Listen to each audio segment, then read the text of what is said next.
Very warm welcome to all of you. आज हम लोग डिमांड चैप्टर पढ़ने वाले हैं। आप लोग को जैसा कि मैंने लास्ट क्लास में पढ़ाया था, बेसिक क्लास था, इकोनॉमिक्स क्या होता है, किसने इकोनॉमिक्स लिखा था, ये सब आशा करता हूँ कि आप लोगों को समझ में आया होगा। और कैसे हैं आप सब? आशा करता हूँ आप लोग सभी अच्छे होंगे, मैं भी बिल्कुल अच्छा हूँ। चलिए आज का चैप्टर डिमांड है। डिमांड चैप्टर स्टार्ट करते हैं, ठीक है। डिमांड होता क्या है फ्रेंड्स? पहले देखिए, ध्यान से देखिए। Demand means various quantities of goods that could be purchased as per time period at different prices in a given market. Means क्या हुआ? डिमांड मीन्स हुआ, डिमांड के लिए बेसिक तीन चीज जरूरत है। क्या क्या? पहला डिजायरनेस होना चाहिए, सेकेंड होता है एबिलिटी और थर्ड होता है विलिंगनेस।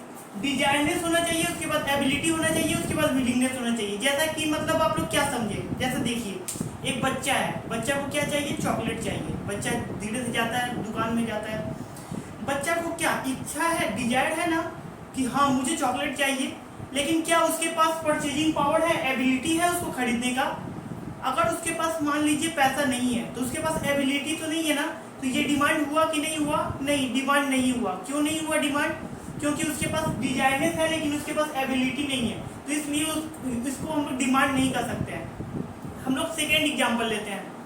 जैसे एक तो सीए है, क्या है? सीए है, वो जा रहा है, उसको एक तो कार पसंद आया, ठीक है। तो सीए मान लो 5 साल प्रैक्टिस कर चुका है, बहुत अच्छा अर्निंग कर चुका है, मार्केट में नेम फेम कर चुका है, ठीक है। वो जाता है एक कार खरीदने, परचेज करने। उसको एक कार खरीदने का डिजायरनेस है। मान लीजिए कार का प्राइस है 20 लाख, ठीक है। तो कार परचेज करने जाता है, उसके पास उसको डिजायरनेस है, ठीक है। उसके पास क्या एबिलिटी है?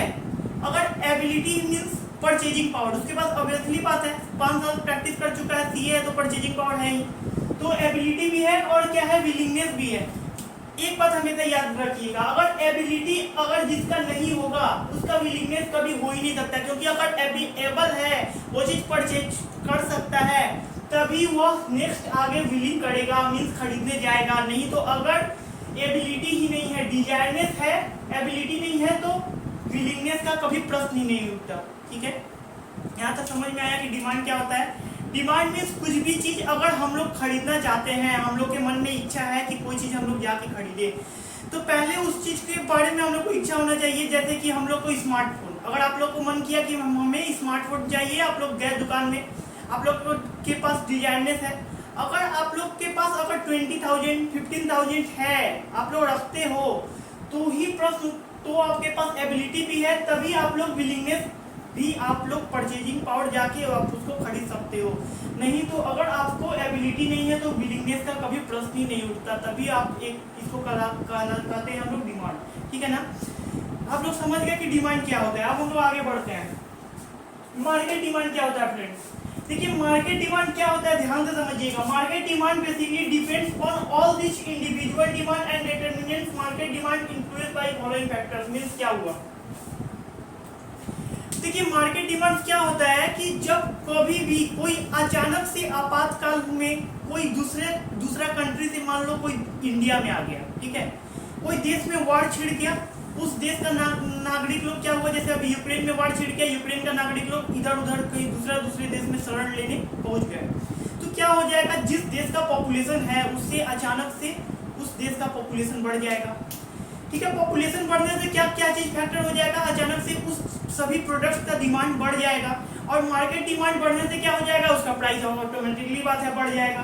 तो ये फैक्टर है मार्केट डिमांड। मार्केट डिमांड कहते किसको है? अगर अचानक से किसी भी चीज के कारण, इसमें से किसी भी फैक्टर के कारण मार्केट का डिमांड बढ़ जाए, या तो पॉपुलेशन के चलते हो सकता है, मार्केट में पॉपुलेशन अचानक किसी देश का जनसंख्या है मान लो 5 करोड़ या 10 करोड़, ठीक है, और अचानक से किसी दूसरा देश में वार छिड़ने के कारण आपके देश में दूसरे देश का नागरिक आपके देश में शरण लेने आ जाए, ठीक है, रिफ्यूजी बन के आ जाए, तो आप लोग का क्या हो जाएगा? आप लोगों का देश में ज्यादा लोग हो जाएंगे, पीपल बढ़ने के चलते क्या हो जाएगा? उस चीज का डिमांड बढ़ जाएगा।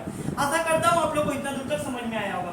अब सेकंड फैक्टर पढ़ते हैं कि किस पे डिपेंड करता है मार्केट डिमांड। सेकंड है एडवर्टीजमेंट एक्सपेंसेस। जैसे देखिए एडवर्टीजमेंट एक्सपेंसेस किसे कहते हैं? जैसे देखिए, आप लोग सपोज कीजिए आप लोग का बुक्स का स्टोर है, ठीक है।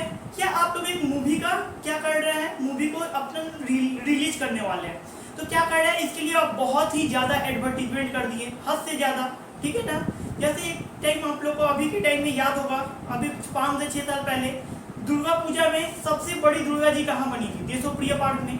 इसका इतना ज़्यादा मार्केट में एडवर्टीजमेंट कर दिया गया, जिसके चलते वहाँ पे पंचमी चौथी से ही भीड़ बढ़ना, हद से ज़्यादा भीड़ होने चालू हो गया। तो उससे क्या हुआ, मार्केट में डिमांड इतना ज़्यादा हो गया, उसका इतना एडवर्टीजमेंट बढ़ने के चलते वहाँ का डिमांड हद से ज़्यादा बढ़ गया, जहाँ पे पुलिस को कंट्रोल करना मुश्किल हो गया। और लास्ट में यही हुआ, जिसका डर था कि उस पूजा थीम को बंद कराना पड़ा, उस मतलब देशोप्रिय पार्क को पंचमी को ही बंद कर दिया गया, ठीक है। थर्ड फैक्टर पढ़ते हैं introduction of new product. Introduction of new product किसे कहते हैं, मीन सपोज कीजिए आप एक न्यू प्रोडक्ट को लॉन्च कर रहे हैं, एक नया मोबाइल लॉन्च कर रहे हैं, आप लोगों ने एक ऐसा कुछ टेक्निक बना लिया जिसको आप मार्केट में लॉन्च कर रहे हैं, नया प्रोडक्ट है लॉन्च कर रहे हैं, तो इससे क्या होगा, पीपल कोई भी देखेंगे कि अभी ये नया चीज है, मार्केट में नहीं आया है, तो इसका डिमांड क्या होगा, ज्यादा होगा, ऑब्वियसली भी बात है। तो इससे क्या होता है कि अगर कोई चीज आप लोग नया प्रोडक्ट लाते हो, नया मोबाइल लाते हो, नया लैपटॉप लाते हो, या कोई भी ऐसा नया टेक्निक लाते हो जिसके चलते आप लोग का कंज्यूमर का डिमांड बढ़ जाए, तो इसे हम लोगों को मार्केट डिमांड कहते हैं, कि इस फैक्टर से मार्केट डिमांड इफेक्ट करता है। आशा करता हूँ कि आप लोगों को मार्केट डिमांड समझ में आया होगा और डिमांड भी समझ में आया होगा। नेक्स्ट पढ़ते हैं हम लोग factor affecting the demand. Factor affecting the demand क्या कहते हैं, किसे कहते हैं, देखिए फैक्टर इफेक्टिंग द डिमांड कहते हैं उसे कि किस फैक्टर पे हम लोगों का डिमांड निर्भर करता है बेसिकली, ठीक है ना। तो फैक्टर इफेक्टिंग द डिमांड में हम लोग कहते हैं, पहला फैक्टर है price of the commodity. Price of the commodity किसे कहेंगे, ध्यान से समझिएगा, प्राइस ऑफ द कमोडिटी किसे कहेंगे। समझ लीजिए किसी चीज का प्राइस है 30 रुपया या 50 रुपया, उस चीज का प्राइस अभी हो गया मार्केट में 100 रुपया, एक हफ्ता पहले है 50 रुपया।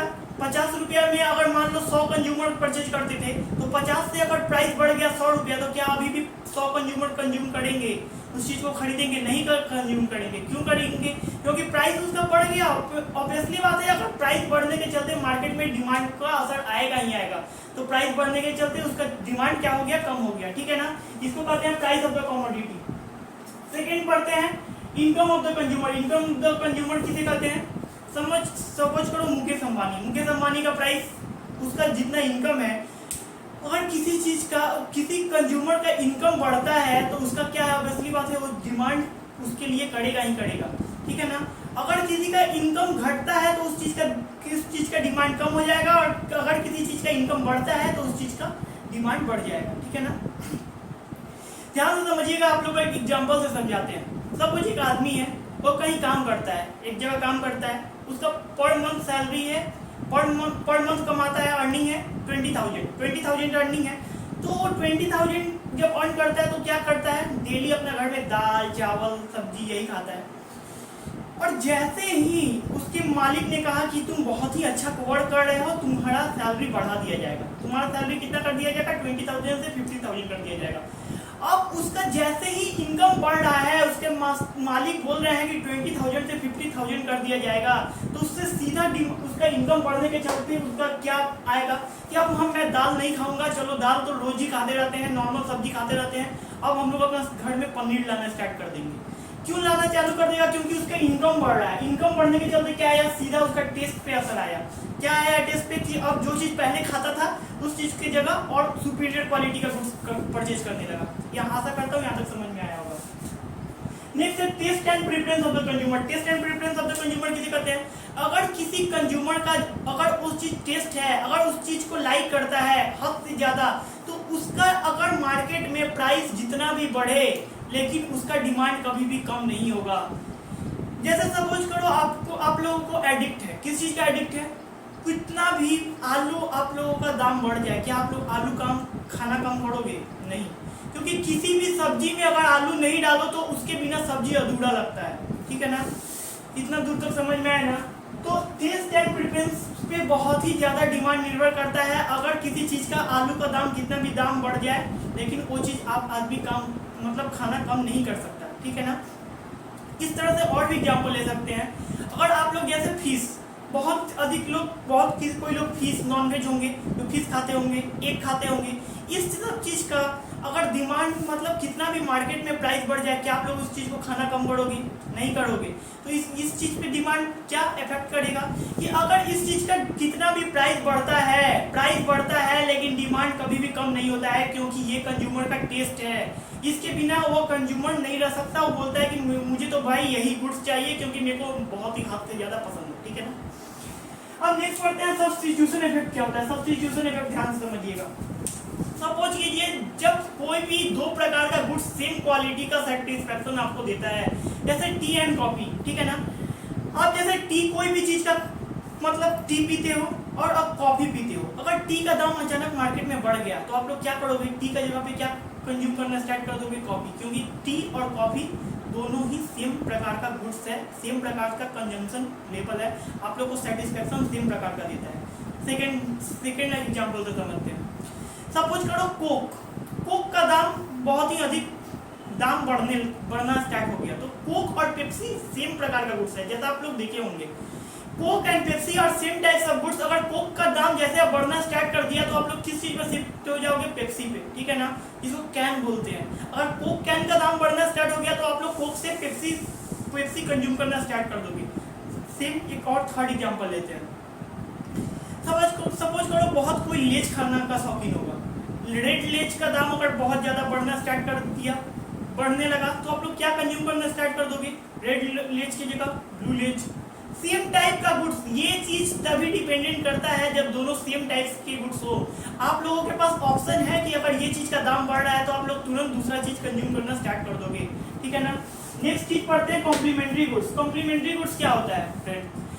कॉम्प्लीमेंटरी गुड ध्यान से समझिएगा। अगर किसी भी चीज का, एक चीज का दाम बढ़ता है तो उसपे सेकेंड मतलब चीज इंपैक्ट पड़ता है। जैसे समझिए, when the price of the car is increases, अगर कार का दाम हमेशा बढ़ना स्टार्ट हो गया, ठीक है, तो आप लोग क्या, ऑब्वियसली बात है, अगर कार का दाम ज्यादा बढ़ना स्टार्ट हो गया तो आप लोग क्या कार में क्या डालते हो?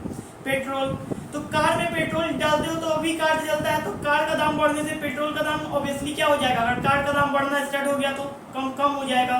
तो इसको बोलते हैं इनडायरेक्ट गुड्स। मतलब इनडायरेक्ट डिपेंडेंट है दोनों पे। अगर कार का प्राइस बढ़ना स्टार्ट हो गया तो आपका ऑब्वियसली बात है पेट्रोल का कंजम्पशन कम हो जाएगा, क्योंकि कार में पेट्रोल ऑटोमेटिकली डालना पड़ता है तभी कार चलता है। और कार का प्राइस बढ़ने लगा तो हम लोग पेट्रोल को कंजम्पशन कम कर देंगे। पेट्रोल कोई खरीदना ही नहीं चाहेगा क्योंकि कार का प्राइस बढ़ने लग गया। ठीक है ना। अब सेम अगर आप लोग को पेट्रोल से समझिए, अगर अभी का टाइम में क्या हो रहा है, डेली डीजल पेट्रोल का दाम 25 पैसा, 50 पैसा, 80 पैसा, 1 रुपया ऐसे लगातार 10 दिन से बढ़ा ही जा रहा है। तो इससे क्या हो रहा है? अल्टीमेटली इफेक्ट आपका फेयर पे भी असर आ रहा है, बस का फेयर भी बढ़ रहा है। और सेकेंड इफेक्ट क्या आ रहा है? अगर ऐसे ही दाम बढ़ता रहा तो आदमी लोग बस को या तो उन लोग को रुकना पड़ जाएगा, बस नहीं चलाएंगे, या तो क्या करेंगे, बोलेंगे फेयर इंक्रीज किया जाए, फेयर को और इंक्रीज किया जाए, बस फेयर इंक्रीज किया जाए। तो ये इस पे डिपेंड करता है कि अगर किसी चीज का, एक चीज का दाम बढ़ रहा है तो उसको तुरंत दूसरा चीज भी मतलब आपको कंजम्पशन कम कर दोगे। जैसे आप देखिए पेट्रोल का प्राइस ऐसे ही बढ़ते रहने से क्या होगा? अब कोई भी न्यू बायर अगर आप लोग कार या बाइक या स्कूटी कुछ भी खरीदना चाहेंगे तो क्या खरीदेंगे? नहीं खरीदेंगे। क्यों खरीदेंगे? क्योंकि कार में या बाइक में क्या पड़ता है, कैसे चलेगा? कार या बाइक में बिना पेट्रोल के चलेगा क्या? नहीं चलेगा। तो कार या बाइक में ऑटोमेटिकली पेट्रोल पड़ना है और पेट्रोल का प्राइस बढ़ रहा है तो कार का कंजम्पशन, कार का परचेज करना कम कर देंगे। ठीक है ना। इसको कहते हैं इनडायरेक्ट गुड्स। आशा करते हैं ये पांचों फैक्टर आपको डिमांड का समझ में आया होगा। ये सभी चीज तभी डिपेंडेंट करते हैं जब अदर फैक्टर रिमेन कांस्टेंट हो, जैसे सेक्टर्स पेडिकल्स में पढ़ते हैं। If other things remain constant तो डिमांड में ये पांचों फैक्टर्स डिपेंडेंट रहेगा, जिसमें price of the commodity, income of the consumer, taste and preference, substitution effect and complementary goods, इस पे डिमांड डिपेंड करता है। नेक्स्ट पढ़ते हैं expectation of demand, expectation of law of demand. ध्यान समझिएगा ये क्या होता है। सपोज कीजिए किसी चीज का प्राइस बढ़ रहा है, ठीक है। तो अभी हम लोग क्या पढ़े? किसी चीज का प्राइस बढ़ने के चलते क्या होगा? किसी चीज का प्राइस बढ़ने के चलते आप लोग उसका डिमांड कम कर दोगे, ठीक है ना। लेकिन ये सब ऐसा गुड्स है जिसके चलते अगर प्राइस बढ़े तो भी आप डिमांड उतना ही करोगे जितना पहले आप करते थे। ये किस किस गुड्स में करते हो? चलिए आइए देखते हैं। सपोज कीजिए प्रेस्टीज गुड्स या वेवलेन इफेक्ट, ये क्या होता है समझते हैं। सपोज एक रिच पीपल है, ठीक है ना, रिच पीपल है, वो कितना भी उसका शौक है रोज new new necklace, new new jewellery पहने, नया नया चीज खरीदे और पहने। क्या ये चीज प्रेस्टीज गुड्स है क्या? नहीं। ये उसका इज्जत को शो करता है, प्रेस्टीज को शो करता है कि मार्केट में वो दिखाना चाहता है कि इस चीज का दाम कितना भी बढ़े, उसको नया नया चीज उसको पहनने का शौक है, न्यू न्यू नेकलेस ज्वेलरी, तो इस चीज का दाम जितना भी बढ़े वह खरीदना खरीदना कम नहीं करेगा। इसको कहते हैं हम लोग प्रेस्टीज गुड्स या वेवलेन इफेक्ट। किसी चीज का दाम बढ़ने के बाद भी उस चीज को कंजम्पशन करना कम नहीं होगा, ठीक है ना, और खरीदेगा ही। इसको कहते हैं expectation of law of demand. Second है गिवन गुड्स। गिवन गुड्स क्या कहते हैं? When the price of the one thing increases then consumption of other thing also भी इंक्रीजेज। मींस ये चीप क्वालिटी ऑफ गुड्स। इसको लिखा कौन? रॉबर्ट गिवन। इसलिए इसका नाम क्या है? गिवन गुड्स। गिवन गुड्स का मतलब क्या होता है? अगर किसी चीज का दाम बढ़ता है तो भी आप उसका कंजम्पशन कम नहीं करोगे, बढ़ाओगे ही। ध्यान से समझिएगा। यह दो इंपीरियल गुड्स है जो law of demand very poor people लोग कंज्यूम करता है, जैसे बाजरा, लो क्वालिटी राइस, व्हीट, ठीक है ना। मतलब क्या हुआ, ये कोई चीप मतलब अगर एक पुअर पीपल है उसका क्या शौक है? राइस खाएगा ही, व्हीट खाएगा ही। अगर ये सब चीज का अगर दाम बढ़ता है तो क्या होगा? तो भी ये तो नेसेसिटी गुड्स है ना, इसके बिना वे लोग रह नहीं सकते हैं ना। तो ये दो इंपीरियल गुड्स है जिसका दाम अगर बढ़ता भी है तो पुअर लोग इसको कंजम्पशन करना कम नहीं करेंगे, खरीदेंगे ही, ठीक है ना। तो इसको कहते हैं गिवन गुड्स। नेक्स्ट पढ़ते हैं स्पेक्युलेटिव गुड्स क्या होते हैं फ्रेंड्स। स्पेक्युलेटिव गुड्स क्या होते हैं ध्यान से समझिएगा। अगर आप लोग कोई भी चीज, ये दो सुपीरियर गुड्स है जिसको आप लोग एक्सपेक्ट करते हो कि जिसका प्राइस फ्यूचर में बढ़ेगा, ठीक है ना। High price goods are superior goods means generally some people wants to show they are not belong to so much poor category according to the society. वे लोग क्या प्रूव करना चाहते हैं कि वे लोग इतना पुअर नहीं है इस सोसाइटी में कि मतलब वे लोग चीप पीपल, जैसे आप लोग चीप चीज खरीदते हो तो वे भी चीप चीज खरीदे।